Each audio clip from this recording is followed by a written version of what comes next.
신음소리가 귓가를 파고들자 정룡은 푹 칼날이 심장을 파고드는 통증이 느껴졌다. 정룡은 쿵쾅거리는 심장을 부여잡고 그 자리에 주저앉아 숨을 골랐다. 젠장, 이번엔 또 뭐야? 관제묘랑 나랑 궁합이 안 맞는 건가? 오늘따라 왜 이래?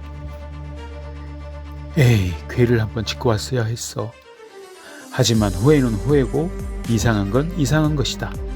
호랑이도 귀신도 무서운 줄 모르는 자신이 왜 느닷없이 이렇게 칼 맞은 것처럼 섬뜩해진 걸까? 뭐지, 왜 그렇지? 내가 지금도 여전히 이상한 착각에 빠져 있는 걸까? 아무리 생각해도 수천 번 느껴봤던 착각이나 환상의 느낌이 아니었다. 휘잉! 산길을 훑고 지나가는 밤바람의 느낌과 스쳐가는 소리, 부엉부엉 멀리서 들려오는 부엉이 울음소리가 서로 겹쳐 들리지 않았다. 겹쳐 보이는 것도 없다. 지금은 진짜로 현실인 것이었다. 그런데 현실 같지 않은 감각이 현실에 나타나고 있으니 처음으로 나타난 이 현상을 어떻게 해석해야 할 것인지 정룡은 알 수 없었다. 정룡은 왠지 불길한 예감이 들어 피하고 싶었지만 약속 장소가 바로 이곳 관제묘에서 피할 수가 없었다. 정룡은 발 뒤꿈치를 들어 기척을 죽이고 관제묘에 다가갔다. 다가갈수록 신음소리가 더 크게 들려왔다. 담벼락에 도착한 정룡은 몸을 숙여 벽에 뚫어진 구멍으로 안을 들여다 보았다. 관제묘 내부 몇 개의 횃불이 켜져 안을 밝히고 있고 바닥에 한 젊은 여자가 쓰러져 있었다. 여자 옆을 얼굴이 벌개진 채로 서성이는 남자가 보였다. 아니, 쪼놈은 아는 얼굴이었다. 요양현에서 손꼽히는 남봉꾼 현감의 둘째 아들 견지용이었다. 정룡은 시선을 돌려 쓰러진 여자를 다시 한번 보았다. 옷은 여기저기 찢겨져 약간의 속살마저 비치고 있었는데 얼굴을 돌리고 있어 누군지 볼 수 없었다. 딱 보기에도 앞으로 무슨 일이 일어날 것인지 짐작되는 현장이었다. 여자가 신음을 내면서 고개를 돌렸다. 머리카락이 얼굴에 여기저기 둘러붙어 있고 입술에 피가 맺힌 퉁퉁 부은 여자를 뚫어지게 쳐다보았다. 뭔가 익숙한 분위기를 가진 여자. 오감이 안 되면 육감이 먼저 반응하게 되는 걸까? 온몸에 솜털이 일제히 곤두서고 등 줄기에서부터 소름이 쫙 돋아올랐다. 쿠쿠 쿠쿠 쿠쿠. 심장이 튀어나올 것처럼 미친 듯이 방망이질 치기 시작했다. 아이 독한 년, 네가 진짜 관을 봐야 눈물을 흘리겠구나. 견주영이 쓰러진 여자의 뺨을 발로 툭툭 치며 말했다.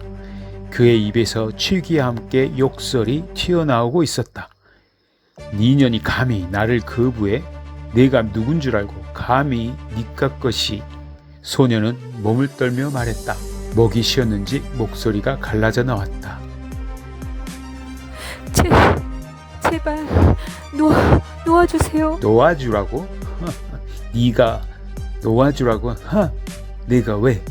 내가 얼마나 기다렸는데 이때를. 견주영이 소녀의 머리채를 우악스럽게 휘어잡았다. 도련님 제발. 소녀가 비명을 지을수록 그의 얼굴에 피어나는 욕정이 더 짙어만 갔다. 정룡은 담벼락 뒤에서 입을 틀어 막았다. 치미로 오르는 살기로 구역질이 나올 것 같았다. 분명 아기씨다. 태어나 할머니 말고 보기만 해도 좋은 사람, 생각만 해도 좋은 사람. 심하게 떨리고 있었지만 꿈에도 잊지 못할 아기씨 목소리였다. 정룡은 다시 깊게 숨을 쉬었다. 담대하라 사자의 심장처럼.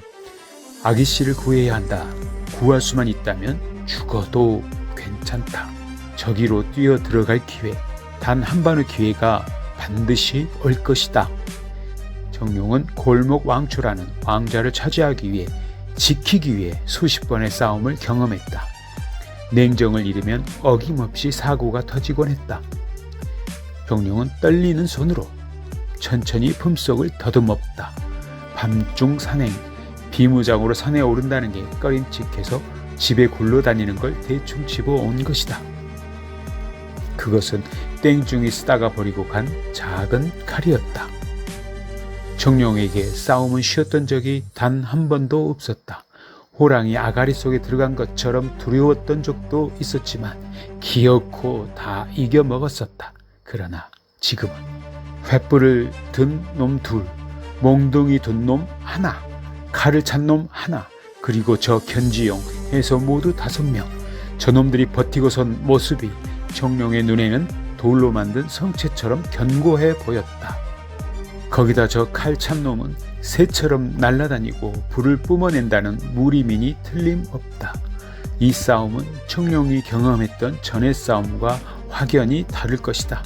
절대로 지면 안 되는 싸움인데 절박함이 더할수록 정룡은 자신이 개미처럼 너무 작고 초라하게 느껴졌다. 이럴 때 땡중이 있으면 얼마나 좋을까. 땡중은 청룡을 줄기차게 유혹했었다. 넌 싸움에 특별한 재능이 있어. 나랑 같이 가면 공중을 날고 바위를 깨는 사부님을 만날 수 있을 거야. 라고 꼬시곤 했다. 청룡도 솔직히 가고 싶었었다. 하지만 할머니랑 떨어지는 건 도저히 못할 일이었다. 이럴 때 땡중이 있었다면, 그렇게 못생긴 땡중이 이렇게 보고 싶을 줄이야. 순간 그의 뇌를 때리며 땡중의 목소리가 들려왔다. 정룡아, 남자는 몇 번의 큰 위기를 맞이할 수 있어. 근데 그때 어떻게 할래? 너한테 위기가 온다면 도망갈래? 아니면 맞서 싸울래? 있지, 독수리는 말이다. 때가 오면 제 부리와 발톱을 스스로 뽑아버려. 왜냐고? 그래야만 더 강한 부리와 발톱을 얻을 수 있거든. 그것처럼 너한테 진정한 변화가 오려면 그때 찾아오는 위기에 어떻게 맞서느냐가 중요해.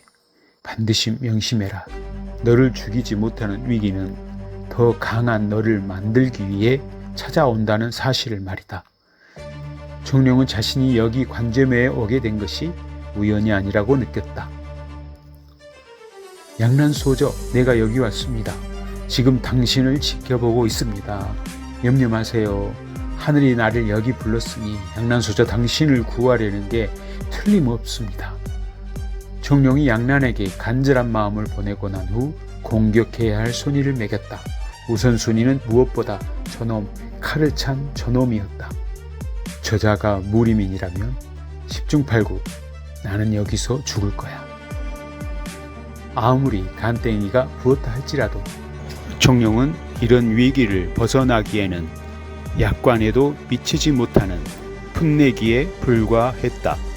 뚝뚝 뚝뚝 얼마나 손에 힘을 주었을까. 칼을 쥔 손에서 피가 흘러내렸으나 정룡의 감각은 온통 관제묘에 쏠려 있어 미처 알지 못하고 있었다. 그런데 과연 하늘은 스스로 돕는 자를 돕는다. 아기씨! 아기씨! 아래쪽에서 애타게 아기씨를 부르는 고함소리가 희미하게 들려왔다. 놀람과 반가움으로 청룡의 고개가 소리나는 방향을 향해 획 꺾였다. 시선이 향하는 곳, 산길을 점점이 밝히며 횃불이 줄지어 올라오고 있었는데 분명 아기씨를 찾는 횃불이었다. 절망적인 상황이 기적적으로 바뀌고 있었다.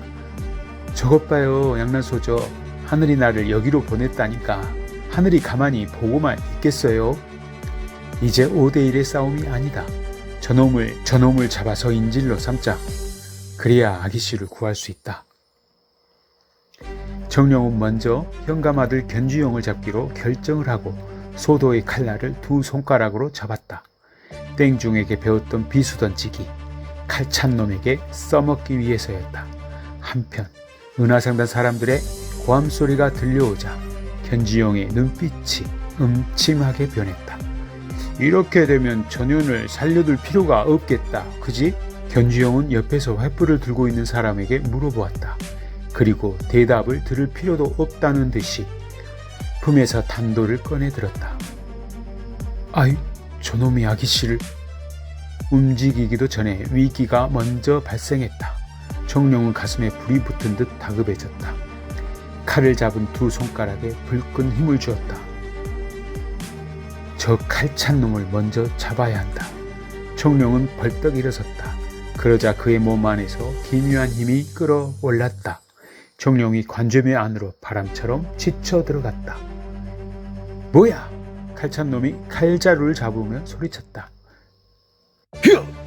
청룡은 기합을 지르며 칼찬 놈의 심장을 향해 온 힘을 다해 소도를 던졌다. 거리는 불과 일장. 청룡에게도 칼찬 놈에게도 번갯불에 콩 구워 먹듯이 무슨 일이든지 벌어질 수 있는 짧은 거리였다. 청룡은 작은 칼을 던져놓고 어떻게 됐는지도 보지도 않았다. 아니, 볼 시간이 없었다.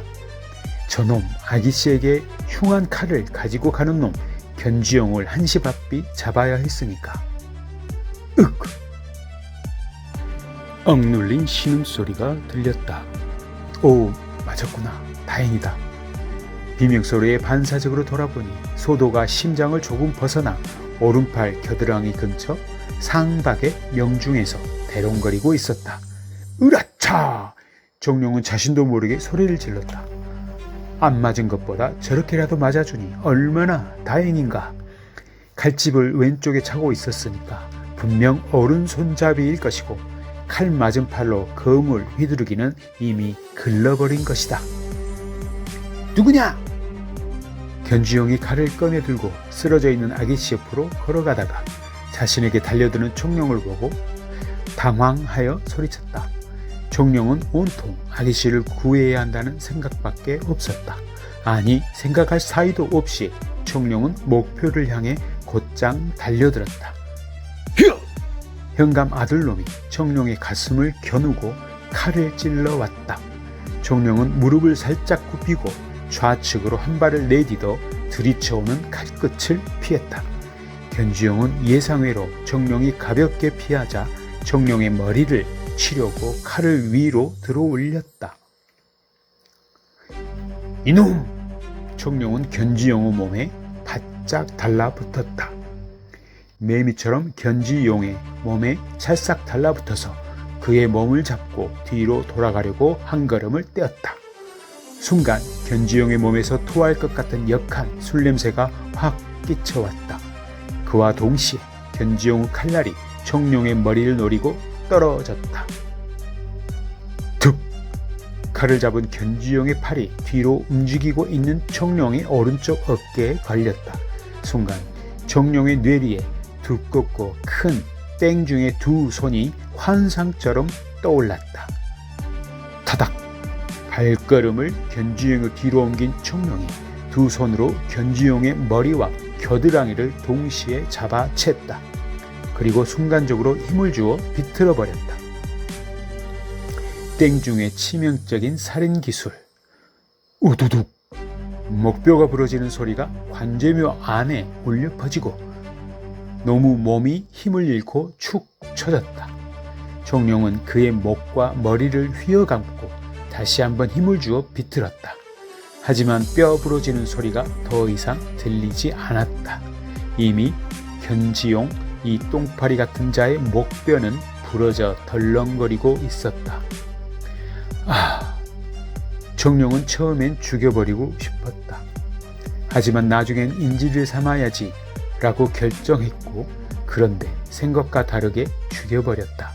거기다 확인사살까지 해버린 것이었다. 청룡은 스스로 황당하게 이를 데 없었다. 계획과 전혀 다른 결과, 생각과 완전 동떨어진 행동. 청룡은 머리를 털어 밀려오는 감정을 밀어냈지만 마음은 흥분으로 갈피를 잡을 수 없었다.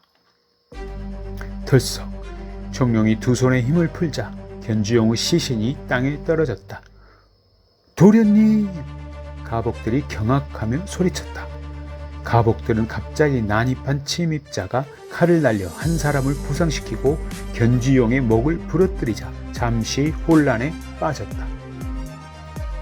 하지만 그들은 곧 정신을 차리고 청룡에게 달려들었다. 청룡은 공격을 피해 관제묘 밖으로 도망가면서 고래고래 소리쳤다. 여깁니다. 관제묘에 애기씨가 있습니다. 어서 오세요. 애기씨 납치범들이 여기 있어요. 칼 맞은 놈이 밖을 내다보고 소리쳤다. 저놈 말이 사실이다. 사람들이 올라오고 있어. 어서 피해야 돼. 칼을 마른 자리에서 끊임없이 피가 솟아오르고 자신이 보호하던 도련님은 목이 부러져 죽고 겁에 사로잡힌 그의 뇌리에는 도망가야 해라고 계속 소리치고 있었다. 이 말을 들은 세 놈이 약속한 듯이 멈춰서 서로를 바라봤다. 시간이 없어. 잡히면 무조건 박살난다. 비록 작은 상단이지만 은하상단은 무림방파와 관계가 깊다. 사안이 너무 중차대하니 이들이 은하상단에 잡히면 쥐도 새도 모르게 죽음이었다. 일단 저리를 피하고 보자. 칼 맞은 놈이 분한 듯 청룡을 노려보고 관제묘 밖으로 달려나가자 나머지도 걸음아 나 살려라 하고 주랭랑을 쳤다. 우유.